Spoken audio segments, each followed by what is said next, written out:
Espace TV, le 22h.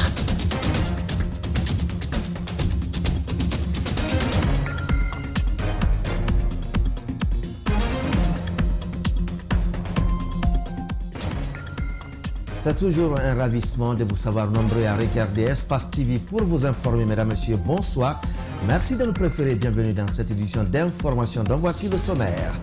Nommés hier jeudi, les nouveaux ministres de la Transition ont été installés ce vendredi dans leurs fonctions. Aboubakar Sidiki Kamara, Bachir Diallo, Lepou Lama et Abdourahmane Sike Kamara s'engagent à mériter la confiance du président de la Transition, Mamadi Doumbouya, en apportant des réformes dans leurs différents départements. Viol sur mineur, on en parlera encore dans cette édition d'information. C'est une fillette de 7 ans qui a été abusée par un jeune homme d'une vingtaine d'années avant de disparaître pour des destinations inconnues. Traumatisée et blessée dans sa partie intime, la victime s'est confiée à Yenabemba Koulibaly. Vous l'entendrez dans ce journal. L'actualité culturelle et artistique, Grand P nominé dans la catégorie meilleur artiste Afrique de l'Ouest avec 3020 votes pour l'instant. Harry Kevin Boa sera sur ce plateau pour plus d'infos culture. C'est tout pour le sommaire.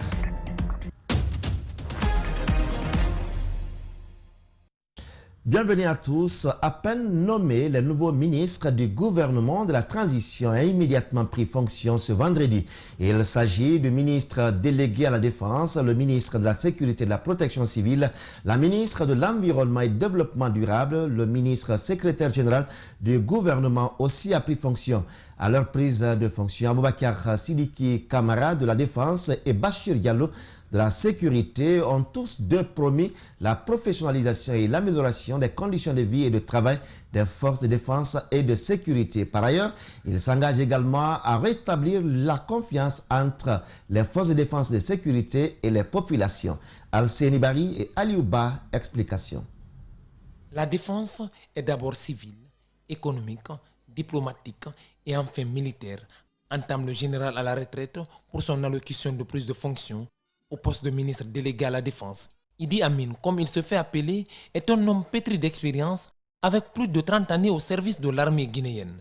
Mes chers collègues, je suis sûr que nous travaillerons la main dans la main pour non seulement assurer la défense de notre patrie, mais aussi améliorer les conditions de vie de nos soldats dans les camps et dans les casernes du pays.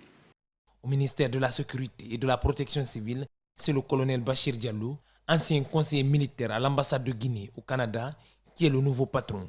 Il dresse un premier constat. Nous avons passé plus d'une décennie où le maintien de l'ordre musclé et qui tournait parfois au sang a constitué la mission presque exclusive de ce département et ce qui ne devait pas être le cas. Il promet déjà de faire l'état des lieux de la police nationale et de la sécurité qui va durer un mois et qui va déboucher sur une feuille de route du département. D'autres diraient de faire un diagnostic organisationnel, un diagnostic des ressources humaines, un diagnostic des ressources financières. Et c'est à partir de là que nous allons élaborer un rapport détaillé qui lui aussi va déboucher sur un plan d'action. Et c'est ce plan d'action qui va être la feuille de route de ce département. À ces deux ministres s'ajoute celui de l'environnement et du développement durable. Tous ont été installés par le nouveau ministre secrétaire général du gouvernement, Abdourahmane Sike Kamara. Alcéni Bari, les zones humides sont menacées par des activités anthropiques de l'homme. Une réalité qui interpelle les parties prenantes du ministère de l'Environnement et du Développement durable. Réunis ce vendredi à Conakry, les cadres du département ont trouvé la nécessité de chercher les mécanismes de résilience, le recadrage de l'étude d'élaboration d'une politique nationale sur les zones humides essentielles pour l'équilibre de l'écosystème. Djibril Ba commente les images de Tcherno Sadouba. La nécessité de protéger les zones humides est un débat qui revient toujours au sein de la société. De nos jours, la Guinée possède plus de 1000 cours d'eau et 24 bassins.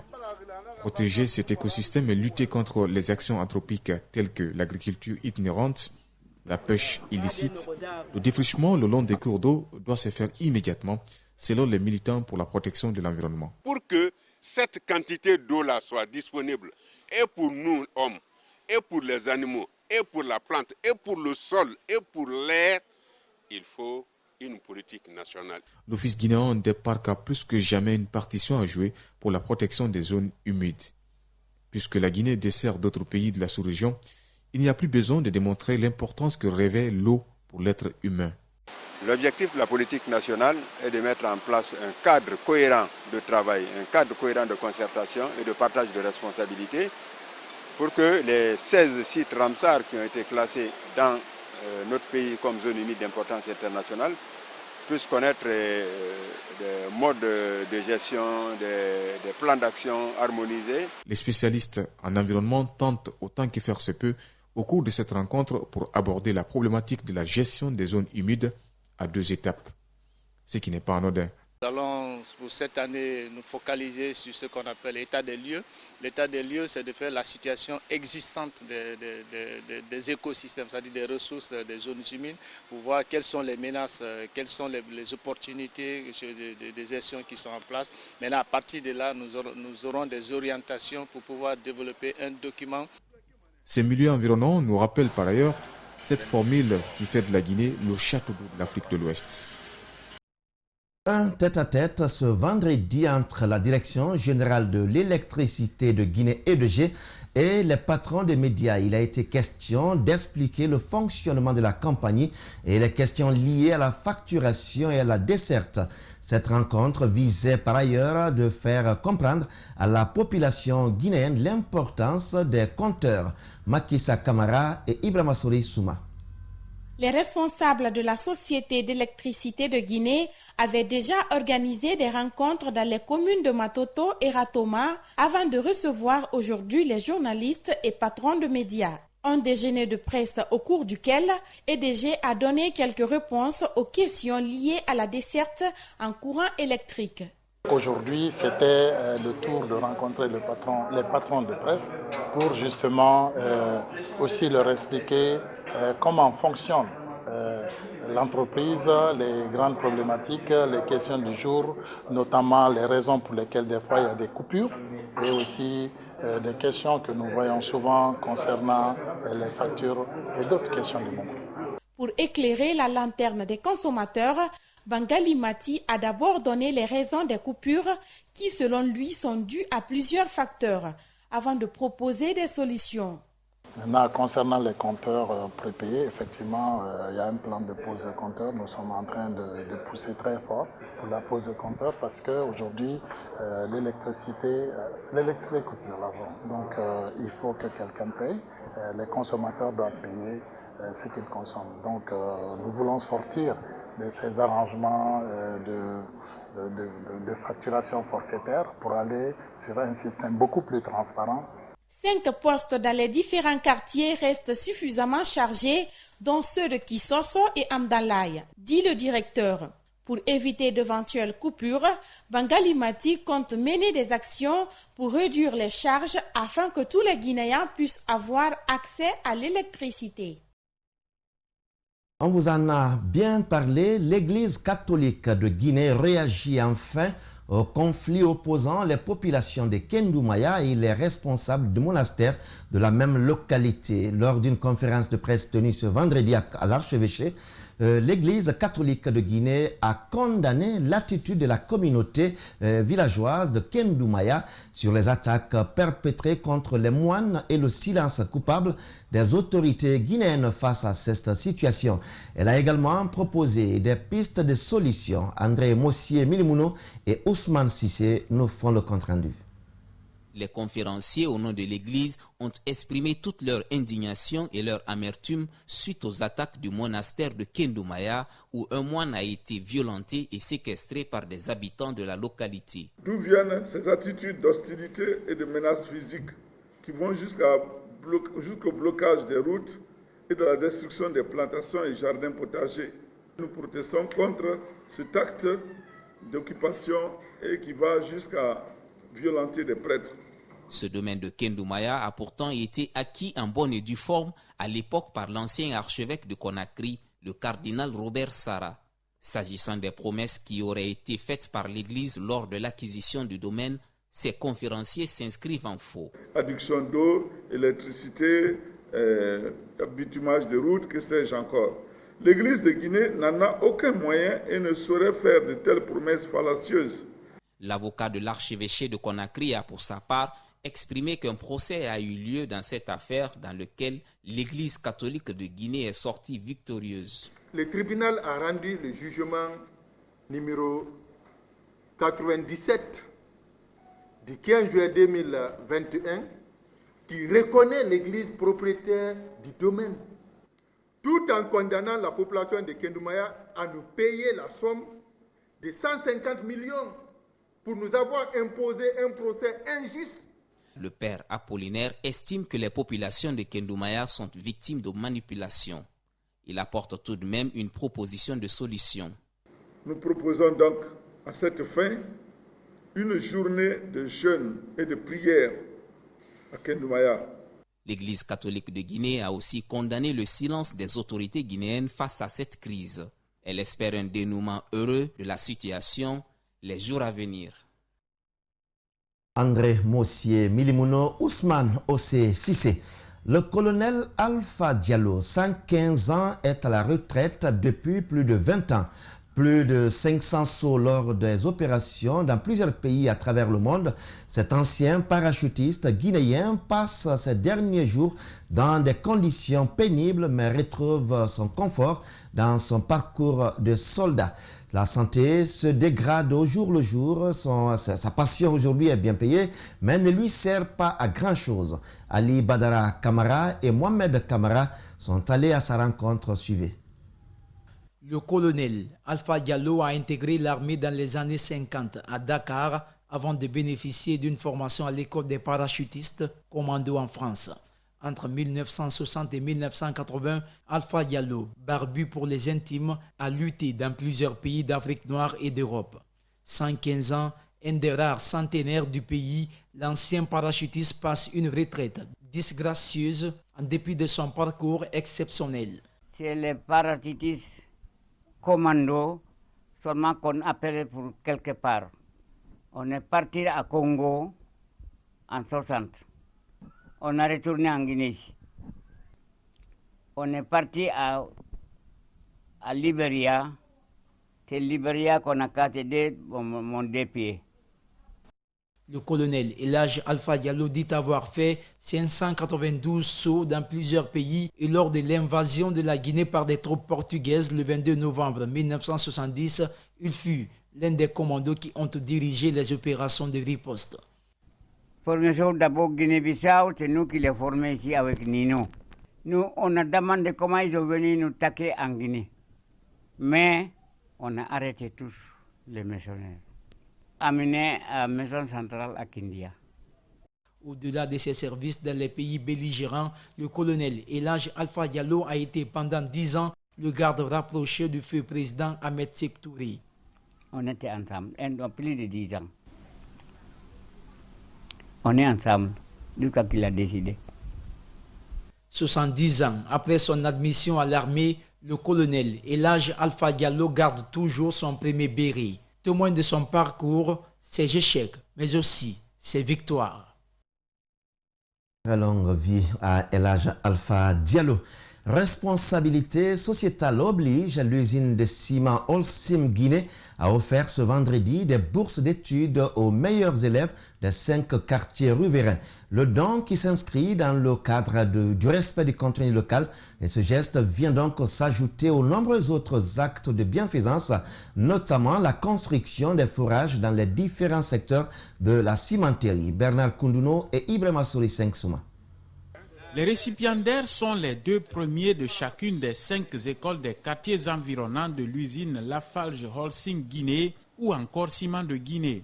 Ils bénéficient chacun d'un ordinateur portable, des fournitures scolaires, d'un éclairage pour les révisions. Le don s'inscrit dans le cadre du respect du contenu local par Holcim Guinée, le leader mondial en matière de matériaux de construction. À l'endroit des élèves, nous pensons aujourd'hui que ce que nous allons vous remettre aujourd'hui, vous les méritez et on vous demande de continuer dans ce que vous faites, sinon de vous améliorer. La cérémonie a réuni les encadreurs, élèves et parents d'élèves. Tous saluent le geste qui est une première depuis l'installation de l'usine en Guinée il y a plus de 30 ans. Que cet acte va dans le cadre de l'amélioration, n'est-ce pas, de la qualité de l'enseignement-apprentissage. Cela va dans le cadre d'encourager les enfants à travailler, mais à travailler pour être les meilleurs. Les bénéficiaires de cette première bourse d'études de l'usine Holcim Guinée remercient les donateurs et invitent leurs collègues à mieux étudier pour bénéficier eux aussi de cet accompagnement. Le message que j'ai à passer à ces amis qui n'ont pas eu cette bourse, d'avoir le courage et la chance aussi d'avoir aussi cette bourse. Au-delà de l'engagement de l'usine à accompagner ces jeunes enfants dans leur cursus scolaire, l'entreprise leur offre la possibilité d'être employés à la fin de leurs études. Le PDG de Sabou Inter brise le silence après l'arraisonnement et la confiscation de son bateau depuis des mois par des autorités bissau-guinéennes. Aboubakar Bobodi Camara parle de complicité entre les deux parties et exhorte les nouvelles autorités guinéennes à se saisir du dossier afin d'être rétablis dans ses droits. Antoinette Dédé Onivogui et Alseni Camara. Il a son bateau de pêche arraisonné depuis le 5 août 2021 par la marine bissau-guinéenne. Le PDG de Sabou Inter peine à comprendre cet acte qu'il qualifie d'abus de pouvoir de la part des autorités de la Guinée-Bissau. Je dois être dédommagé normalement pour le retard que le bateau a accusé. Le retrait de mes licences, tout ça c'est une perte. Ils n'ont aucune preuve qui atteste que le bateau était en infraction. C'est juste un abus de pouvoir. En plus d'être arraisonnés, les membres de l'équipage ont été bastonnés, brigandés et le contenu mis à sac par certains individus, comme vous le voyez sur ces images amateurs, avant d'être sommés de payer un montant de 500 millions de francs CFA.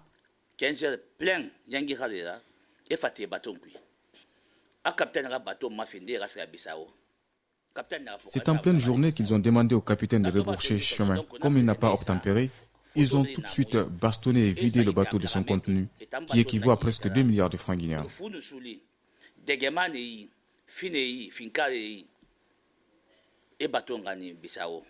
Aboubakar Bobodi Camara a mené plusieurs démarches auprès du régime de France sans succès. Il craint d'ailleurs une complicité entre les deux parties.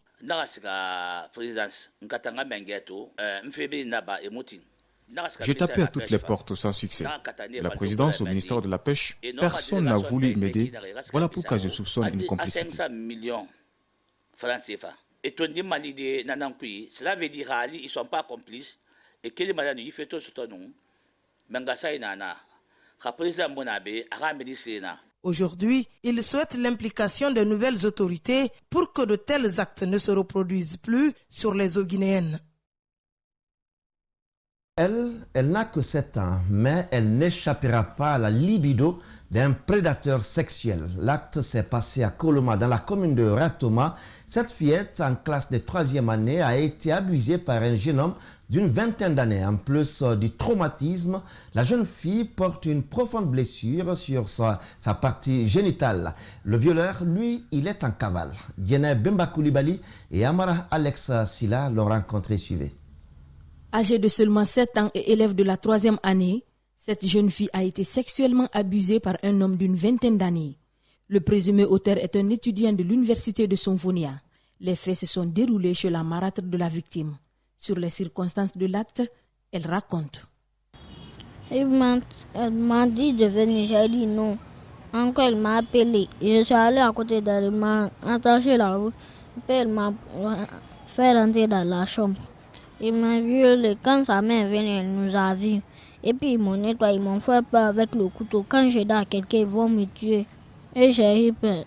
Quand j'ai changé mon culotte, après mon homme a vu mon culotte, il y avait du sang dedans.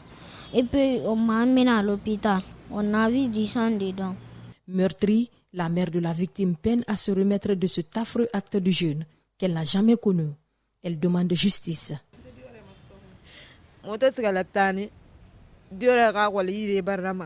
Quand on a été à l'hôpital, les médecins ont dit qu'elle a eu une déchirure vaginale. Aujourd'hui, nous allons encore l'envoyer à l'hôpital pour voir s'ils peuvent faire quelque chose pour elle. Elle se porte très mal. Mettre un enfant au monde est très difficile. Je ne compte pas pardonner cet acte.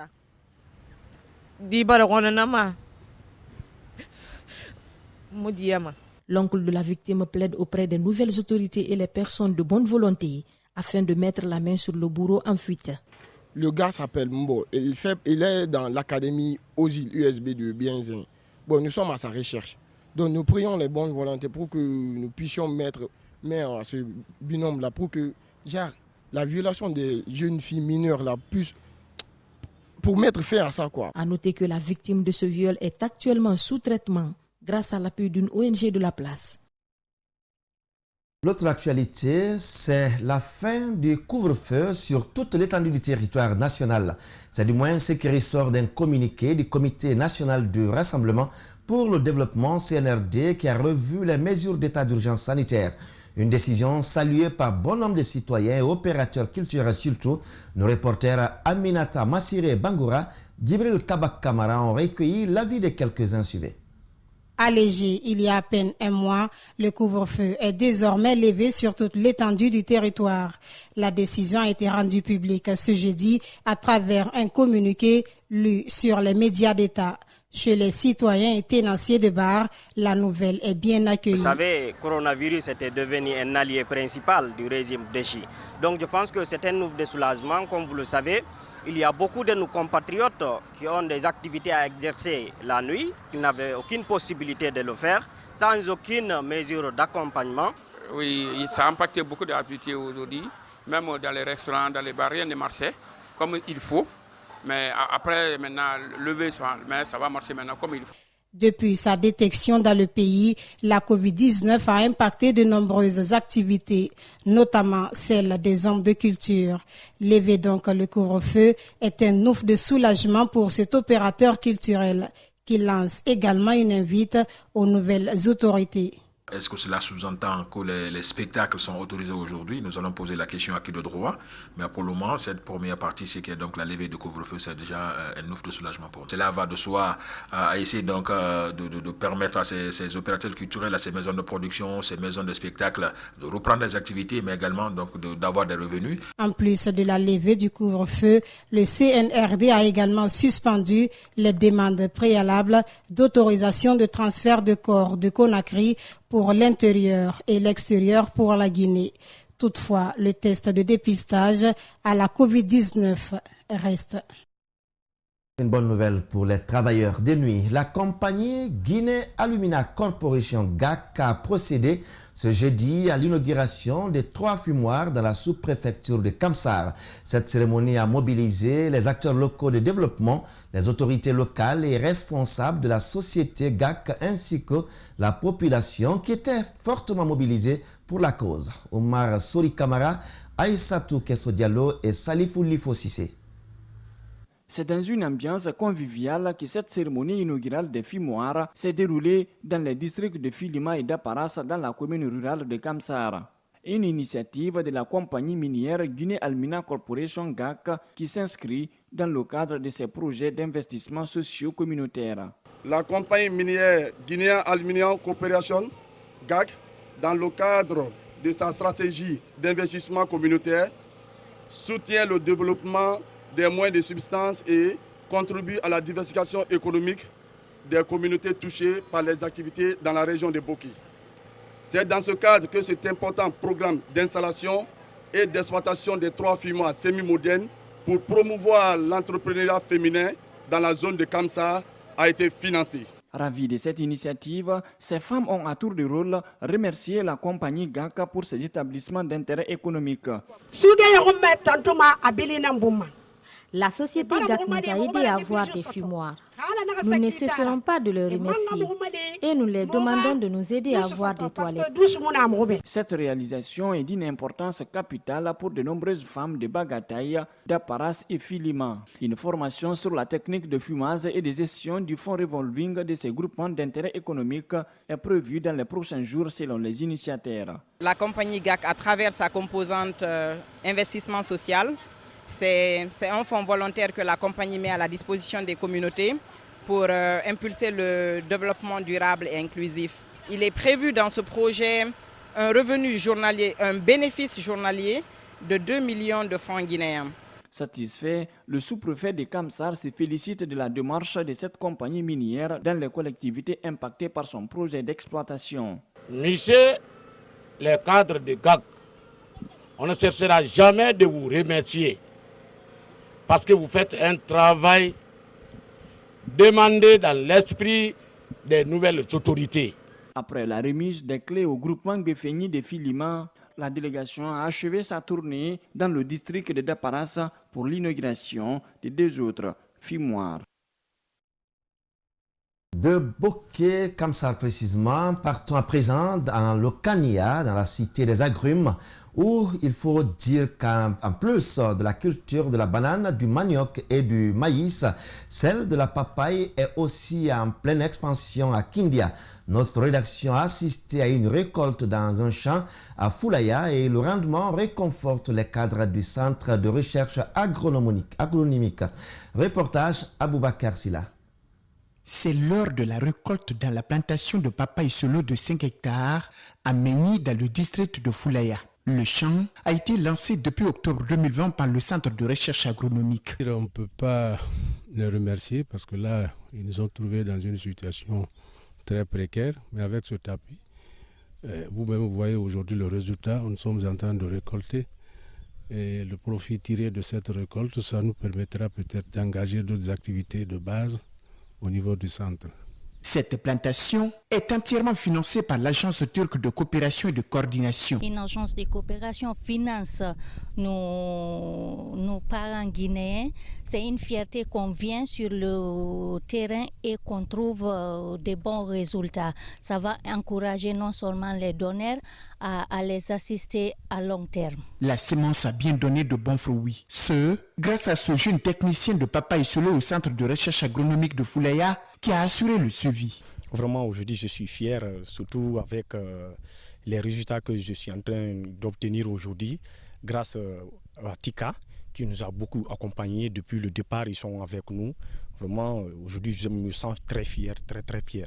Cette commerçante vend des papayes dans la capitale, mais c'est à Kindia qu'elle vient les chercher. Elle tire profit de cette activité en pleine expansion dans la préfecture de Kindia. Le papaye là, je nous donne beaucoup d'argent de nous, et à l'importance aussi dans ça. C'est pourquoi on fait ça tous les jours. Hormis cette plantation de papaye, l'Agence turque de coopération et de coordination a aussi appuyé le Centre de recherche agronomique de Foulaya dans le domaine du riz. Et comme on le dit, la terre ne trahit jamais. La France perd progressivement son précaré en Afrique francophone. La passe d'armes récente entre Emmanuel Macron et Choguel Maïga, le Premier ministre malien, n'a pas échappé à l'opinion. Les États-Unis, la Chine, la Turquie et surtout la Russie marquent leur présence dans le continent africain, une offensive stratégique qui suscite interrogations et inquiétudes. Mamadou Kalisso, Ibrahima Souli Kamara se sont intéressés à ce sujet. Suivez. En plus des États-Unis, la Chine et la Turquie, la Russie mène une offensive stratégique en Afrique. Vladimir Poutine n'a jamais digéré la chute du guide libyen Muammar Kadhafi en 2011. La Russie s'est d'ailleurs rattrapée en quelque sorte en Syrie en défendant le régime de Bachar al-Assad contre la coalition internationale menée par les États-Unis et la France. Selon cet universitaire, son retour en Libye est une démonstration de force. Cette présence de la Russie à travers cette force que vous dites là, Wagner, c'est simplement non seulement pour sécuriser des ressources, parce qu'il y en a, des ressources stratégiques, mais en plus de ça, c'est pour aussi faire, si vous voulez, une démonstration de force. Et c'est l'expédition simplement d'une politique étrangère, mais officieuse. En Centrafrique, 3 journalistes russes qui enquêtaient sur la présence de Wagner dans l'appareil sécuritaire d'État dont la garde présidentielle de Touadéra sont tués dans des conditions encore non élucidées. Masbari dit comprendre pourquoi la Russie refuse tout lien avec Wagner. Les États n'ont pas intérêt à pouvoir aller faire des affaires à l'étranger qui pourraient les rattraper. Donc la Russie a tout à fait raison de pouvoir dire c'est une société militaire privée, régie par des règles juridiques de l'ordre du privé. Donc, quand ils font des bavures, ou en tout cas ils font des choses qui ne rentrent pas dans le cadre légal, ça n'engage pas la responsabilité de la Russie. La France semble être dépassée ces derniers temps par les événements. Mais les dirigeants africains doivent être vigilants. On ne remplace pas un partenaire par un autre, souligne Masbari. Il interpelle le CNRD. La Guinée doit avoir des politiques de défense, des politiques de sécurité et une diplomatie qui soit très active avec des cadres compétents, qualifiés, qui maîtrisent les enjeux du monde contemporain. Sport à présent, avant la culture, bien sûr, après les contre-performances du Sili national masculin aux éliminatoires de la Coupe du Monde, les équipes féminines viennent d'essuyer les larmes des supporters guinéens. L'équipe senior est partie prendre un point précieux au Mali dans le cadre des éliminatoires de la CAN, alors que l'équipe junior est qualifiée pour le 3e et dernier tour des éliminatoires de la Coupe du Monde. Pour encourager l'équipe nationale féminine, U20, Antonio Soare, en sa qualité de mécène, leur a offert une enveloppe de 100 millions de francs guinéens. Ibrahim Abdourahmane, sénateur Diallo et Mamadou Boiba. La remise a eu lieu dans la matinée de ce vendredi 23 octobre 2021 au siège de la Fédération guinéenne de football en présence des joueuses et du staff technique. Pour donc encourager nos joueuses, M. Mamadou Antonio Soare en tant que mécène, puis président de la Fédération guinéenne de football, a mis la main dans la poche. Pour le secrétaire général de la Fédération guinéenne de football, les performances des équipes féminines essuient les larmes des amoureux du cul rond de la Guinée. Un geste, selon lui, qui va pousser les garçons à se surpasser. Mais ces joueuses du football féminin viennent nous consoler, viennent nous regarder pour nous dire que l'assurance est toujours là. Et pousser naturellement les équipes de football masculines à faire mieux. En recevant ce don, les bénéficiaires ont manifesté leur joie. Très ému, Cécile place ses mots. Ça a été un engagement entre le président et l'encadrement. Et l'engagement a été respecté. Les deux parties ont respecté leur engagement. Nous sommes très, très, très contentes. C'est une doléance que je vous demande de laisser continuer les entraînements. Ce n'est pas facile. On a un adversaire devant nous. Si tu te prépares, tu n'as pas peur de ton adversaire. C'est quand tu n'es pas prête à affronter ton adversaire, tu as peur. Le staff technique et les joueuses sont déterminés à obtenir la qualification à la Coupe du Monde U20 prévue au Costa Rica en 2022. Je vous le disais au sommaire, l'actualité en art et en culture, c'est tout de suite.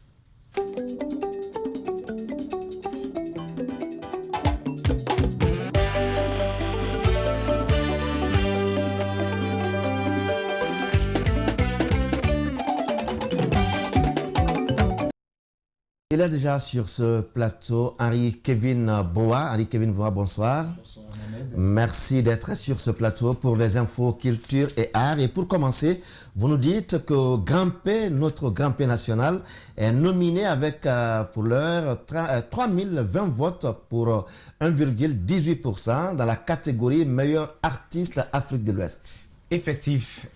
Nombreux sont ces voix qui, dès l'annonce de la nomination de la candidature de Grand P, se sont levées pour dire pourquoi et selon quels critères. Selon elle, Grand P n'a pas d'album pour prétendre participer à cette grosse activité, à cette grandiose activité comme les Prix MUD. Figurant la 2e place dans la catégorie meilleur artiste Afrique de l'Ouest, il se dit confiant et ne compte pas répondre maintenant aux voix sévères contre sa candidature. Par contre, on a essayé de savoir un peu plus auprès du comité d'organisation des Prix MUD pour en savoir un peu plus sur la candidature de Grand P, mais malheureusement, nos interlocuteurs du côté de la Côte d'Ivoire n'ont pas voulu se prêter à notre questionnaire. Alors, à notre questionnaire, peut-être ils reviendront dans les prochains jours ou heures. Et on parle cinéma. Vous nous apprenez la 27e édition du FESPACO. 3 films guinéens sont à l'honneur. Effectivement, 3 films guinéens sont à l'honneur, mais malheureusement, les 3 films, c'est vrai, ont été présélectionnés pour participer donc à cette 27e édition. Ce qui a retenu notre attention, c'est notre cher Mamadi Kaba qui malheureusement ne s'est pas présenté à Ouagadougou, c'est-à-dire qu'à la dernière minute, vu les circonstances, puisque le FESPACO lui-même dans son ensemble également pour cette année a été vraiment difficile au côté organisationnel et surtout au niveau des partenaires qui, eux, étaient censés également apporter les sous pour la bonne organisation, mais malheureusement, Dieu merci, les choses se sont bien passées et que le comité a su également rassembler les fonds pour pouvoir organiser. Et donc, notre acteur du film à succès, puisqu'il faut le rappeler aux téléspectateurs, c'est un dessin animé. Et donc, Mamadi Kaba devrait s'y rendre pour présenter, non seulement projeter et participer aux échanges. Oui, et l'autre actualité, c'est bien en littérature, en écriture, il faut dire, rêve et désillusion du retour au pays natal de Doucouré Mahamadou. Effectivement, pour les écrivains guinéens, la fermeture des lieux d'exposition n'est pas à l'ordre du jour, car pour eux, la lecture, selon le titre de l'artiste Joanna Barry, est la nourriture de l'esprit. Pour preuve, durant ce long et périlleux temps de Covid, les écrivains n'ont pas manqué d'inspiration pour nous écrire des pages de lecture abordant plusieurs sujets conséquents et sur le vécu. Dr Doucouré Mahamadou sort son nouveau cru intitulé « Rêve et désillusion du retour au pays natal » composé de plusieurs chapitres avec des séances rétrospectives sur l'enfance de l'auteur. Rappelons que la dédicace se fera dans une salle sombre en présence de plusieurs invités de marque. Il faut rappeler que ce livre, cet ouvrage du docteur Doucouré Mahamadou n'est pas édité par les éditions L'Harmattan, même si les éditions L'Harmattan sont au four au moulin pour la présentation et la réussite également de cette dédicace qui s'annonce déjà palpitante. On vous invite, prenez part, c'est pour demain. Alors, on va revenir encore à Ouaga avec le FESPACO toujours. Le rendez-vous des professionnels du cinéma et de la télévision à Ouagadougou va durer cette année 8 jours au compte, bien sûr, de la Biennale dans sa 27e édition. C'est bien ça, la 27e édition du Festival panafricain du cinéma et de la télévision de Ouagadougou a débuté le samedi dernier par sa traditionnelle cérémonie d'ouverture en hommage à Alain Gomis. Comme à l'accoutumée, les professionnels du cinéma ont tenu le 17 octobre dernier 2021 dans la modeste salle de la place des cinéastes. Elle a été une occasion de découverte de la statue du double étalon d'or Alain Gomis du Sénégal. Et rappelons aussi que le Sénégal, cette année, en cette 27e édition, est le pays d'honneur invité. Madame la ministre de la Culture, des Arts et du Tourisme en la personne de Dr Élise Foni Yamba et le délégué général du FESPACO, M. Alex Moussa Doumbouya, n'ont pas voulu se faire compter l'événement, d'où leur présence sur les lieux. Alors, pour terminer, on va aller avec l'image du jour. Vous nous dites, le président Laurent Gbagbo, qu'on sait quand même qu'il revient cette semaine avec un nouveau parti politique. Oui, on regarde et juste après, on en parle.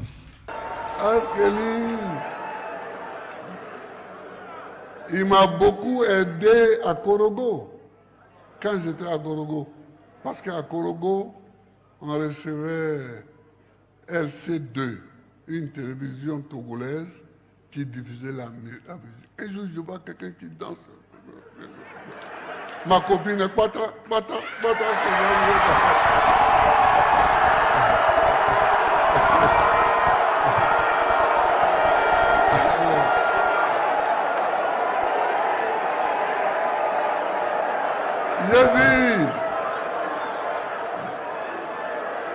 J'ai dit, c'est qui ça?